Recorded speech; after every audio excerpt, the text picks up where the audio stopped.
Benvenuti a Lorient, la città dei cinque porti, militare, pesca, commerciale, passeggeri e ovviamente della vela. Capitale della vela oceanica europea, Lorient è il porto di partenza della Transat 6, la transoceanica via Nord Atlantico, la regata più dura dei 3 anni del progetto Sail into the Future Together. Partenza domenica 28 aprile con rotta ovest verso la linea di traguardo posta a 130 miglia a largo di New York e siamo nel centro della fase di preparazione.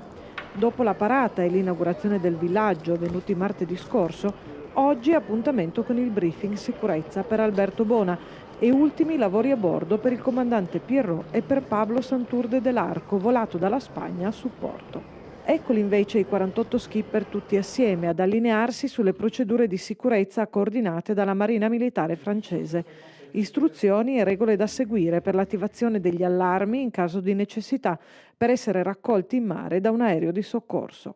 Pronti al via gli italiani, 3. In classe IMOCA Giancarlo Pedote, in classe 40 quelli che l'organizzazione ha dichiarato essere i favoriti, il nostro Alberto Bona e Ambrogio Beccaria, seduti fianco a fianco in questa giornata di attesa e preparazione. Sicurezza al centro dell'attenzione perché questa è ufficialmente la regata più dura.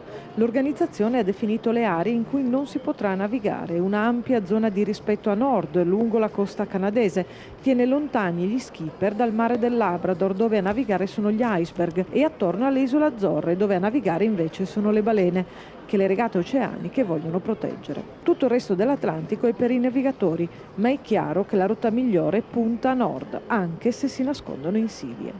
Stare molto a nord ci sono dei rischi perché chiaramente più vai a nord più sei a un certo punto hai la zona che ti limita come spazio di manovra, no? Chiaramente di base la rotta nord è favorevole, però bisogna vedere poi di non trovarsi a nord con una depressione che arriva e che ci spinge contro la zona vietata, no? Quindi quello è proprio lo scenario che è peggiore, essere bloccato da una depressione ed essere a nord. Quindi Ben ritrovato al Class 40 Ibse in banchina, pronto per la terza stagione dopo 3 mesi di cantiere e uno di test in acqua.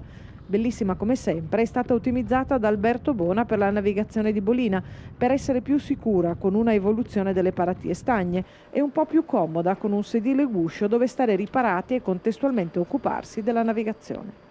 è stata comunque una preparazione abbastanza dura che arriviamo però con la barca pronta, speriamo di aver fatto tutte le cose. L'idea di avere Pablo ormai fa parte del team, mi piaceva che venisse anche lui a vedere e a darci una mano per la fine della preparazione, un occhio in più, no? Ci darà una mano in questi giorni e con cui mi confronto anche molto sulla meteo.